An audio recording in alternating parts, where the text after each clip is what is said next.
இதயம் சீரியலில் 20th September எபிசோடில் என்ன நடக்குதுன்னு இப்போ நம்ம பார்க்கலாம்.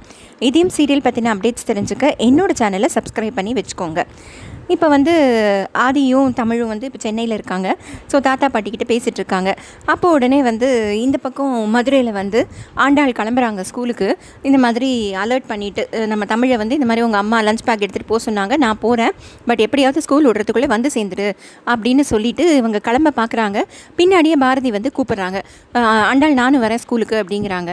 ஆண்டாள் இல்லை வேண்டாம் பரவாயில்ல நான் போயிட்டு வரேன் அப்படிங்கிறாங்க. விடாமல் பாரதி கிளம்பி ஸ்கூலுக்கு வந்துடுறாங்க. உடனே இங்கே தமிழுக்கு ஃபோன் வந்ததுனால தமிழ் ஓடி அப்பா கிட்ட சொல்கிறா, அப்பா ரெட் அலர்ட்ப்பா, சீக்கிரம் நம்ம இங்கேருந்து கிளம்பணும். அம்மா லஞ்ச் பேக்கை நான் விட்டுட்டு வந்துட்டேன்னு ஸ்கூலுக்கு கிளம்புறாங்களாம். ஆனால் ஆண்டாளத்தை ஏதோ சொல்லி சமாளிச்சிருக்காங்க அப்படின்னு சொல்கிறா தமிழ். இது கேட்டவுடனே ஆதி சொல்கிறாரு, அதான் ஆண்டாள் சமாளிச்சிட்டாங்கல்ல, அப்புறம் என்ன எதுக்கு இப்போ கிளம்பணும்னு சொல்கிற அப்படின்னு கேட்குறாரு. அதுக்கு ஒன்றே இவ சொல்கிறா, இல்லை அம்மா என்னை ஈவினிங் ஏதோ கடைக்கெல்லாம் கூட்டிகிட்டு போய் ஃபோட்டோலாம் எடுக்கணும்னு சொல்கிறாங்களாம். ஸோ எப்படியும் ஸ்கூல் விடுறதுக்குள்ளே நம்ம போகணும்ப்பா, சீக்கிரம் வாங்க கிளம்பலாம் அப்படின்னு சொல்லி கூப்பிட்றா. சரின்னு உடனே ஆதி எல்லாருக்கிட்டேயும் சொல்லிவிட்டு கிளம்புறாரு.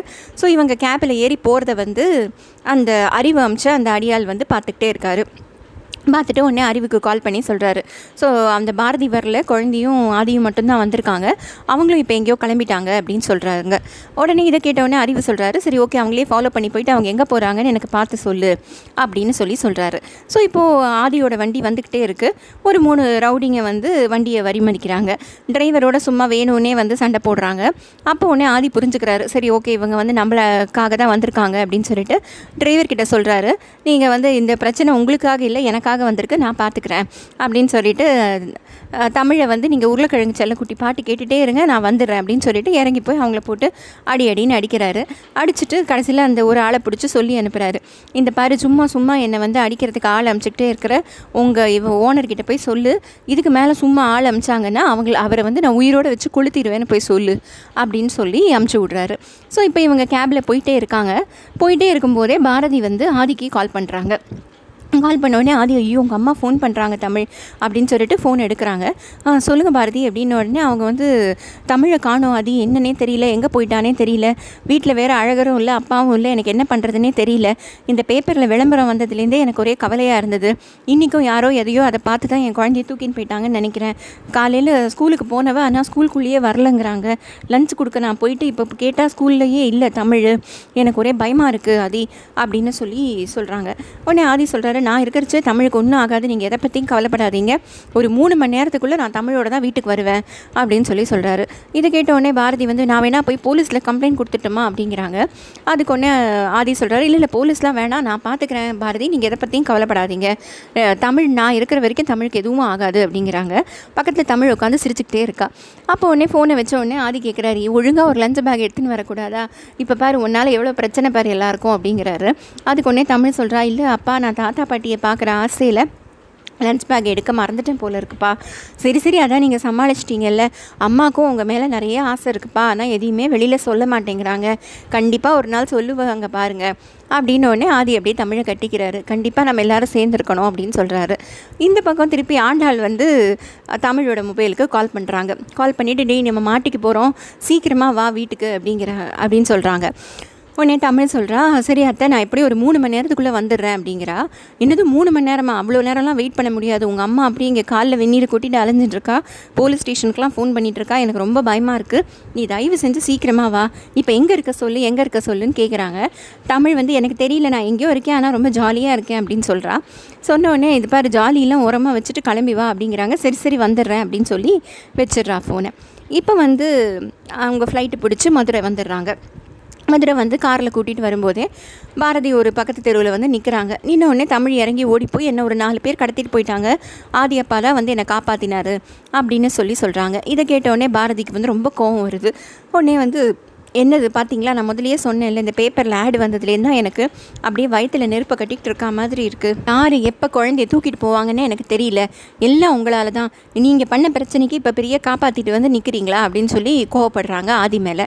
அப்போ உடனே தமிழ் சொல்கிறா, ஆதி அப்பா நல்லது தானேமா பண்ணார், நீ ஏமா அதுக்கும் அவரை கோச்சிக்கிற அப்படின்னு கேட்குறா. சும்மா இடடி, இந்த பிரச்சனை வந்ததே உங்கள் அப்பாவால் தான், அவரால் தான் நமக்கு என்றைக்குமே பிரச்சனை அப்படின்னோடனே ரொம்ப கத்துறாங்க பாரதி. ஆதிக்கு என்ன பதில் சொல்கிறதுனே தெரில. ஏன் பாரதி இப்படி பேசுகிறீங்க பேசுகிறீங்கன்னு கேட்டுக்கிட்டே நிற்கிறாரு. தமிழ் ஒன்றே அந்த சுச்சுவேஷனை சமாளிக்கிறதுக்காக எனக்கு பசிக்குதுமா வாமா வீட்டுக்கு போகலாம் அப்படின்னு கூப்பிட்றா. ஆனால் இவங்க பாரதி விடாமல் நின்று சும்மா ரெடி அப்படின்னு சொல்லிட்டு, இப்போ என்ன தான் என்ன பண்ணணுங்கிறீங்க? என்னை வேலைக்காரியாக பார்த்துட்டீங்க, பிச்சைக்காரியாக பார்த்துட்டீங்க, யாரும் இல்லாத அனாதையாக பார்த்துட்டீங்க, இன்னும் என்ன பொணமாக தான் என்னை பார்க்கணுமா? அதுதான் உங்கள் ஆசைன்னா சொல்லுங்கள், நான் வேணால் செத்து போயிடுறேன். நான் இனிமேல் பொணமாக ஆனால் கூட ஆவேனே தவிர உங்களோட ஒய்ஃபாக நான் என்றைக்குமே ஆக மாட்டேன் அப்படின்னு சொல்லி ரொம்ப மோசமாக பேசுகிறாங்க. இதெல்லாம் ஆதி கேட்டுக்கிட்டு, ஏன் பாரதி இந்த மாதிரிலாம் போய் பேசுகிறீங்க அப்படின்னு சொல்லி சொல்கிறாரு. அப்படின்னு சொல்லிட்டு, சரி இப்போ என்ன தான் என்ன பண்ண சொல்கிறீங்க பாரதி, நான் என்ன உங்களுக்கு கஷ்டப்படுத்துகிறேன் அப்படின்னு கேட்குறாரு. ஒருத்தரை வந்து இம்சப்படுத்துறதுனா வந்து அவங்கள வெறும் தொடர்றது அந்த மாதிரி இம்சப்படுத்துறது மட்டும் இல்லை, நான் தான் பிடிக்கலன்னு சொல்லிட்டேன், அதுக்கப்புறமும் எழுத்த வீட்டில் போய் உட்காந்துக்கிட்டு டெய்லி வந்து பாவமாக மூஞ்சியை வச்சுக்கிட்டு என்னை பார்க்குறதுமே எனக்கு இம்சை தான், என்னை ஏன் தொடர்ந்து இம்சப்படுத்திக்கிட்டே இருக்கீங்க அப்படின்னு சொல்லி கேட்குறாங்க. சரி இப்போ என்ன பண்ண சொல்கிறீங்க என்ன அப்படின்னு கேட்குறாரு. நீங்கள் போயிடுங்க, எங்கேயுமே இருக்காதீங்க, நீங்கள் கிளம்பி போங்க அப்படின்னு சொல்கிறாங்க பாரதி. இதை கேட்டவுடனே ஆதி அவங்க அப்படியே கோவமாக குழந்தைய கூட்டிகிட்டு போயிடுறாங்க. ஆதியை அப்படியே நெஞ்சை பிடிச்சிட்டு அப்படியே நின்றுட்டு பார்த்துட்டே இருக்காரு. இங்கே வீட்டுக்கு வந்து சேர்ந்த உடனே ஆண்டாள் கேட்குறாங்க, என்னடி எங்கடி போன நீனு அப்படின்னு சொல்லி கேட்குறாங்க. உடனே பாரதி சொல்கிறாங்க, நான் தான் நேற்றுக்கே சொன்னேன் இல்லை, இவன் மட்டம் போடுறதுக்கு தான் வேலை பார்க்குறான்னு, எங்கேயோ ஸ்கூலை கட்டு அடிச்சுட்டு பக்கத்தில் ஏதோ பொருட்காட்சிக்கு போயிட்டு வந்திருக்கா அப்படின்னு சொல்கிறாங்க. சொன்ன உடனே இவ திருப்பி கத்த ஆரம்பித்த உடனே தமிழ் வந்து, எனக்கு ரொம்ப பசிக்குதுமா, ஏதாவது சாப்பிட கொடுமா அப்படின்னு உடனே சரின்னு பாரதி உள்ளே போய்ட்றாங்க சாப்பாடு எடுத்துகிட்டு வரதுக்கு.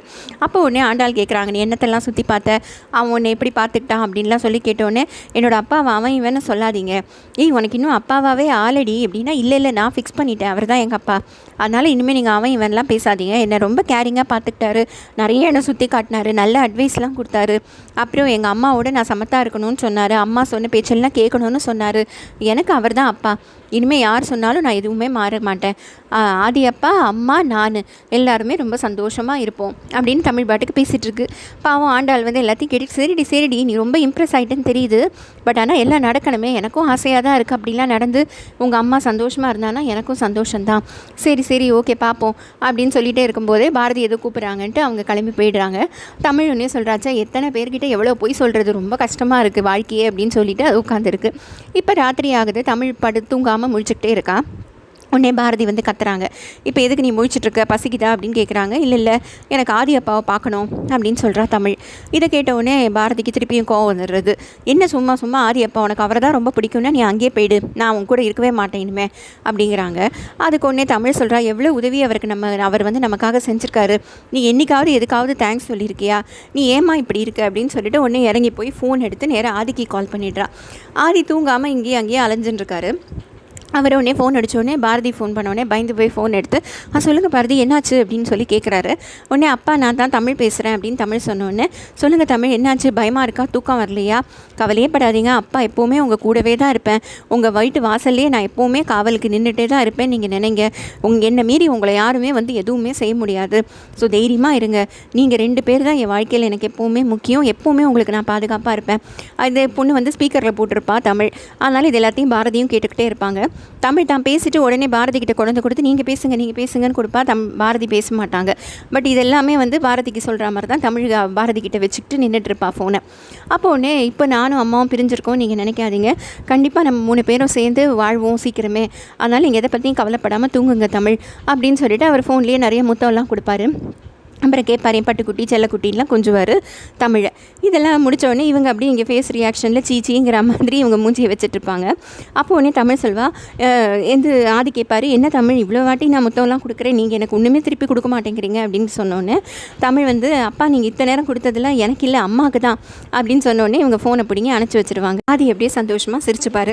அடுத்த நாள் காலையில் உட்காந்து தமிழ் திண்ணியில் படிச்சுட்ருப்பா. பக்கத்தில் ஆண்டாள் வந்து விளையாடிக்கிட்டே இருப்பாங்க. அப்போ உடனே தமிழ் சொல்வா, ஒரு லீவு நாளில் ஒரு குழந்தையை இப்படி போட்டு படுத்துகிறாங்க, லீவு நாளில் படின்னு அம்மா படுத்துகிறாங்க, பக்கத்தில் உட்காந்து நீங்கள் வேறு கேம் விளையாடிட்டு இருக்கீங்க அப்படின்னு பேசிகிட்டே இருக்கும்போது ஆதி அங்கேருந்து எழுத்த வீட்டிலேருந்து பார்ப்பார் தமிழை பார்த்துட்டு, ஆக்ஷன்லேயே என்ன எழுந்துட்டிங்களா, சாப்பிட்டீங்களா, குளிச்சிங்களான்னு எல்லாத்தையும் கேட்பார். அதே மாதிரி தமிழும் இங்கேருந்து ஆதியை கேட்பா. ஸோ இதெல்லாம் ஆண்டாள் பார்த்துட்டு, என்னடி 2 பேரும் சைகையிலேயே பேசிக்கிறீங்க அப்படின்னு சொல்லி கேட்பாங்க. உடனே தமிழ் சொல்வா, ஏன் அத்தை ஆதி அப்பாவையும் கொண்டு வந்து நம்ம வீட்லேயே வச்சுக்கிட்டா எவ்வளோ நல்லாயிருக்கும் அப்படின்னு சொல்லி கேட்பாரு. அதை கேட்ட உடனே ஆண்டாள் சொல்வா, நல்லா தான் இருக்கும், பட் ஆனால் உனக்கு தான் தாத்தாவை பற்றி தெரியும்ல, அவர் அப்படிலாம் யாரையும் உள்ளே விட மாட்டாரே அப்படின்னு சொல்லி சொல்கிறாங்க ஆண்டாள். உடனே தமிழ் சொல்கிறா, இல்லை நாம் நினச்சது அப்போ தான் சீக்கிரம் நடக்கும், ஏதாவது யோசிங்கத்த அப்படின்னு சொல்லி சொல்கிறா. உடனே ஆண்டாள் யோசிச்சுட்டு எப்போவுமே வச்சுக்க முடியுமான்னு தெரியல, வேணால் இன்றைக்கி ஒரு நாள் வச்சுக்கலாம் அப்படின்னு சொல்லிட்டு ஆதியோட ஹவுஸ் ஓனருக்கு ஃபோன் பண்ணுறாங்க. ஃபோன் பண்ணிவிட்டு இந்த மாதிரி வேற ஒருத்தங்க இப்படி தான் வாடகைக்கு விட்டாங்க, அந்த வீட்டில் வந்து குண்டு தயாரிச்சுட்டு கடைசியில் அந்த ஹவுஸ் ஓனரையும் சேர்த்து போலீஸ் பிடிச்சிட்டு போய் 2 ஆயுள் தண்டனை வாங்கி கொடுத்துட்டாங்க, நீங்கள் கூட உங்கள் வீட்டை யாரோ ஒரு தெரியாதவருக்கு விட்டுருக்கீங்களாமே அப்படின்னு ஆரம்பிச்சு விட்றாங்க பிரச்சனையை. ஸோ அவங்க உடனே வந்து அதை கேட்டு ஆமாம் என்ன பண்ணுறது, இப்போது பார்க்க நல்லவனாக இருந்தான், கார்லாம் வச்சிட்ருந்தான், அதனால தாம்மா விட்டேன் அப்படின்னு சொல்லி சொல்கிறாரு. அதெல்லாம் பார்த்து ஏமாந்துடாதீங்க, எதுக்கும் யோசிச்சுக்கோங்க அப்படிங்கிற மாதிரி சொல்கிறாங்க. இதுக்கு நடுவில் வந்து சென்னையில் அங்கே ரத்னமும் மரகதமும் ஜாலியாக உட்காந்துருக்காங்க. ஏன்னா வந்து தமிழ் வந்து பார்த்துட்டு போனதுனால. ஸோ அந்த இடத்துக்கு ஹரிவும் ஸ்வேதாவும் வராங்க. அவங்க ஆஸ் யூஷுவல் வந்து என்ன நீங்களாம் வெக்கமே இல்லாமல் இந்த வீட்டில் வந்து உட்காந்துருக்கீங்க, உங்கள் பையனை கொன்ன வீட்டில் வந்து உட்காந்துருக்கீங்க, ஆதிக்காக இதயத்தை திருடி வச்சவங்க வீட்டில் வந்து உட்காந்துருக்கீங்க அப்படிலாம் சொல்கிறாங்க. அப்போ அவங்க வந்து எங்களுக்கு எல்லாம் தெரியும், நீங்கள் வெளில போங்க அப்படிங்கிறாரு ரத்னம். ஆனால் அறிவு விடாமல் வந்து உங்களுக்கு எல்லாம் தெரியுமா, ஆதி வந்து ஹாஸ்பிட்டலில் உயிருக்கு போராடிட்டு இருந்தபோது இமீடியட்டாக இதயம் வேணும்னு கேட்டாங்க, இதயம் என்ன ஏதாவது மார்க்கெட்லையா கிடைக்கும், அதனால நாங்கள் வந்து என்ன பண்ணுறதுன்னு யோசித்த போது உங்கள் வாசுவோட இதயம் தான் எங்கள் ஆதிக்கு பொருந்தோன்னு தெரிஞ்சதுனால எங்கள் அக்கா தான் வாசுவை ஆக்சிடெண்ட் பண்ணியாவது அந்த இதயத்தை எடுத்து அவங்க பையனுக்கு வைக்கணும்னு சொன்னாங்க, அதனால் உங்கள் பையனை கொண்டு தான் நாங்கள் அந்த இதயத்தை எடுத்து வச்சோம், இந்த உண்மை கூட உங்களுக்கு தெரியும் தானே அப்படின்னு சொல்லி கேட்பாரு. இதை கேட்ட உடனே மரகதம்மா கொஞ்சம் டென்ஷன் ஆகிடுவாங்க. ஆனால் ரத்னம் சார் கூகுளாக வந்து எனக்கு எல்லா உண்மையும் தெரியும், நீ எதை பற்றி இங்கே சொல்ல வேணாம், இத்தனை நேரம் ஆதி தம்பி இங்கே தானே இருந்தார், அப்போ வந்து பேசியிருக்க வேண்டியதானே, இப்போ வந்து பேசுகிற போ வெளியில் அப்படின்னு சொல்லி துரத்தி விட்டுறாரு. உடனே மரகதம்மா கேட்குறாங்க, என்ன இந்த மாதிரி அவன் சொல்கிறதெல்லாம் உண்மையாக இருக்குமா, நம்ம வாசுவை இவங்க தான் கொண்டுட்டாங்களா அப்படின்னு சொல்லி கேட்பாங்க. அதுக்கு உடனே ரத்னம் சார் சொல்வார், இவன் பாரு எங்கேயாவது பிரச்சனை பண்ண முடியுமா, நம்மளெல்லாம் பிரிக்க முடியுமான்னு பார்த்துட்டு அலையிறான், நமக்கு சம்மந்தி அம்மாவையும் தெரியும் ஆதி தம்பியும் தெரியும், நீ எதை பற்றி மனசை போட்டு குழப்பிக்காத, ஏதோ நடந்ததெல்லாம் நடந்து போச்சு, இனிமேல் அதை பற்றிலாம் எதையுமே யோசிக்காத, மைண்டில் வந்து எப்போவுமே கிளியராரு அப்படிங்கிற மாதிரி சொல்லிடுறாரு ரத்னம் சார். ஸோ இப்போ வந்து அறிவுக்கும் ஸ்வேதாக்கும் ரொம்ப டிசப்பாயிண்டடாக ஃபீல் பண்ணுறாங்க. ஸோ எப்போ பார்த்தாலும் நம்ம தோற்றுக்கிட்டே இருக்கோம், அன்றைக்கி வந்து அவங்க வந்தபோது கூட அந்த வண்டி நம்பரை நம்ம பார்க்காம விட்டுட்டோம். ஸோ இப்போ ஆதியும் பாரதி குழந்தை எல்லோரும் எங்கே ஊரில் இருக்காங்கன்னே தெரியல, அன்றைக்கி திருச்சி பக்கத்தில் வர சொன்னாங்க, இப்போ திருச்சி பக்கத்தில் போய் தேடுறதா இல்லை அங்கே இருக்க மாட்டாங்களா என்ன ஒன்றும் புரியல அப்படின்னு சொல்லி 2 பேரும் குழம்பிக்கிறாங்க. அப்போ ஒன்றே ஸ்வேதா சொல்கிறா, கண்டிப்பாக திருச்சிக்கிட்டே இருக்க மாட்டாங்க, அதனால தான் அவங்க தைரியமாக நம்மளை அங்கே வர சொல்லியிருக்காங்க, ஸோ நம்ம தேடுவோம், இல்லைனா வந்து நம்ம ஏன் ஆதியை கொலை பண்ணணும்னு யோசிக்கிறோம், பேசாமல் அவன் உயிராக நினைக்கிற பாரதியின் தமிழையும் நம்ம கொலை பண்ணிடலாம், அப்படி பண்ணிட்டா குடும்பமே இல்லாத பிரிவில் அவனே தற்கொலை பண்ணி செத்து போயிடுவான், ஸோ நமக்கும் பிரச்சனை ஓஞ்சிரும், எங்கேயுமே அவங்க நிம்மதியாக சந்தோஷமாக வாழக்கூடாதுப்பா, நம்ம நல்லா யோசித்து நம்ம ஒரு சரியான பிளானாக பண்ணணும் அப்படின்னு சொல்லி ஸ்வேதாவும் அறிவும் பேசிக்கிறாங்க. ஸோ இதோட இந்த எபிசோடு வந்து முடியுது. ஸோ இப்போ வந்து ஆதிக்கு வீடு இல்லாமல் பண்ண போகிறாங்க போல இருக்குது. ஒரு பக்கம் பாரதி வந்து பயங்கர பீக்கில் திட்டிக்கிட்டே இருக்காங்க, ஆனால் ஆதி தமிழோட பாண்டிங் பயங்கர சூப்பராக இருக்குது. ஸோ இதையும் இப்போ வந்து பழையபடி ரொம்ப கலகலப்பாகவும் இருக்குது, பார்க்குறதுக்கு இன்ட்ரெஸ்டிங்காகவும் இருக்குது. இந்த சீரியல் பற்றின அப்டேட்ஸ் தெரிஞ்சுக்க என்னோடய சேனலை சப்ஸ்கிரைப் பண்ணி வச்சுக்கோங்க. Thank you friends.